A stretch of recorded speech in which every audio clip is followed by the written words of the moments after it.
Esse brasileiro de 2010, Felipe, ficou marcado pra mim depois dos reforços, óbvio. E a janela era bem antes, era bem no meio do campeonato mesmo. Eu lembro que o Vasco ficava assim, ele teve arrancada, aí ele vinha numa sequência boa. Quando ele tava próximo de chegar à zona de Libertadores, o time perdia. Aí você, essa merda não vai não. A gente empatou muito. O Vasco começava a ganhar e dá pra ir pra Libertadores de novo. Aí na hora de ganhar o jogo, o Vasco entregava A gente empatou muito. Teve alguns jogos dentro de casa, assim, que a gente tava ganhando o jogo. O Grêmio, pra mim, é o mais claro, que eu faço gol até nesse jogo. A gente tava ganhando de 3-1, acabando o jogo, pô. Aí, 3-3. Teve alguns jogos, assim, que a gente empatou, a gente ganhando o jogo, a gente empatava. Não segurava o resultado, empatava.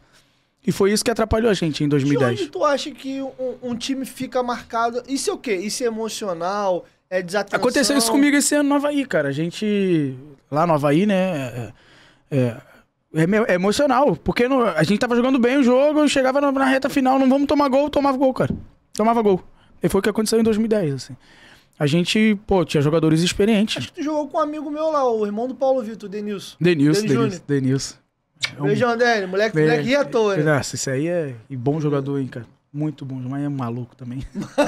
Demais. Inclusive saiu de lá com um probleminha. Pô, meu Denilson. Tentei ajudar, mas... Beijão, Dani. Tamo junto. Esse é gente boa toda a vida. Gente boa, bom jogador, cara. Pouca a gente sabe, ele é irmão do PV que tá no Cruzeiro. Que número 9, cara. Que número 9 pra fazer uma parede, finalizar. Pô, que número 9. Mas e aí, 2010 a gente empatou muito. Eu achei que a gente empatou muito. Não sei se dá pra pegar, acho que foram 11 empates. Aí é muito empate, cara. Aí não dava pra gente dar o salto, né? A gente precisava de uma sequência de vitórias. Até com o Fluminense no Maracanã, a gente tá ganhando o jogo. Carlos Alberto, pra mim, foi um dos melhores jogos que eu vi dele no Vasco. A gente começa perdendo o jogo, 1-0, aí depois o Fluminense foi campeão, né? 2010, né? E aí a gente empata o jogo, faz 2-1, e aí no finalzinho do jogo a gente toma um gol também de empate. Aí Flamengo a gente empata também no Maracanã e no Engenhão. Botafogo a gente tava ganhando de 2-0 primeiro tempo. E a gente empata o jogo 2-2. Então, são empates assim, ó. Tô lembrando, puxando na memória aqui. Tô lembrando, então foram empates assim que atrapalhou a gente dar aquele salto. Mas foi importante pra 2011. Foi muito importante pra 2011. Porque a gente calejou. É lógico que tinham jogadores experientes. Chegaram mais alguns jogadores que também fizeram diferença em 2011. Mas aquela base foi construída em 2010. Aquela base do time de 2011 foi construída em 2010. E a gente inicia sofrendo em 2011. Então a gente já tinha sofrido em 2010 os empates, tudo, e tá ali brigando para não cair no início do campeonato, depois a gente dá uma arrancada. Mas em 2011 a gente inicia ruim o ano, né? Inicia muito mal o ano, mas que a gente tem uma conversa dentro do vestiário, que até o Anderson Martins, ele fala, pô, tu tá maluco, cara? Tá falando isso? Eu tinha 21 anos, tava com a mão quebrada, e eu falei que a gente ia ganhar alguma coisa esse ano pela reunião que a gente quebramos o pau ali. O Gaúcho assume, até o Ricardo assumir. O Felipe é afastado, o Carlos Alberto também. E aí a gente tem uma reunião dentro do vestiário, e eu, assim, uso da palavra e eu levanto a mão, eu acho que se a gente conseguir assim, a gente vai ser campeão esse ano. Aí o Anderson olha pra mim assim... Tá ficando maluco, cara? 4 jogos, 4 derrotas, tá falando em ser campeão? Do Carioca, tá ficando em ser campeão. Não era nem no brasileiro. Tá falando em ser campeão, cara. Eu falei, cara, eu acredito, olha a qualidade do nosso time. É que a gente não encaixou ainda, mas quando encaixar... Aí depois chegou o Alexandre e o Diego Souza, que pra mim foram 2 jogadores importantíssimos em 2011, pra junção. O Diego Souza, mais ainda. O Alexandre pelos gols. Aí tinha o Alexandre Alto brigando sempre pra quem ia jogar. Mas o Diego Souza, por ser o número 10, por ser um cara que ainda, porra, fazia diferença, era craque mesmo, foi um cara que...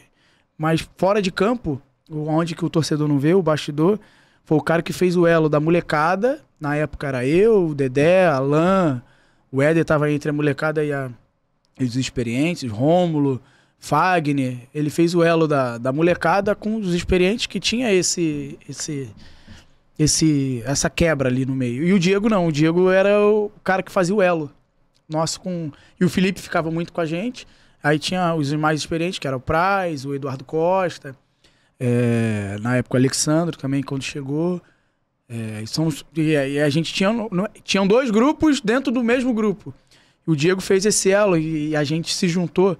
Foi um ano maravilhoso. Se você perguntar para aquele grupo de 2011, eu terminei o ano chorando, porque eu não queria que o ano acabasse, porque era um grupo maravilhoso. Era um grupo que a gente gostava de ir pro treino, a gente gostava de treinar, a gente subia, era assim, o treino era 8 horas da manhã, a gente 7h30 já tava todo mundo lá, fazendo bobinho, jogando futebol. O Felipe armava uma redinha de futebol junto com o Cristóvão, na época, que era auxiliar.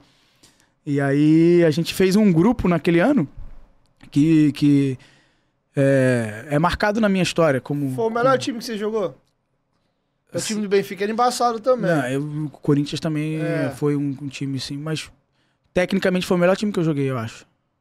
O time era muito bom. O de 2012 eu ainda acho ainda melhor. Porque tem o Carlos Alberto também. Então, mas o de 2011...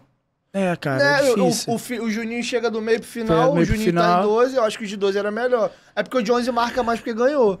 Tem o Renato Silva, que é um cara sensacional. Mas aí já não tem mais um Anderson Martins. Não tem mais um Anderson, mas tem o Rodolfo também, que é um cara que também era um cara excepcional. Pô, na nossa pré-temporada em Atibaia, em 2012, cara, todo mundo com a porta aberta no hotel.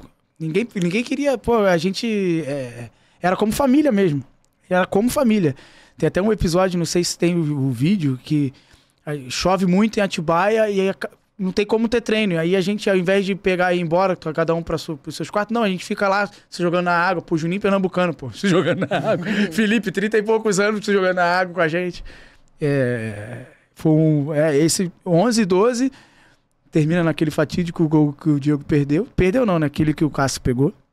Mas foram anos dentro do clube que eu carrego na minha memória e são grupos de exemplo para mim, assim. Porque o fora de campo interfere dentro de campo. A gente como uma família, a gente dentro de campo, a gente se defende. E ali em 2011 foi um ano, 2011 e 2012 foi ano de exemplo.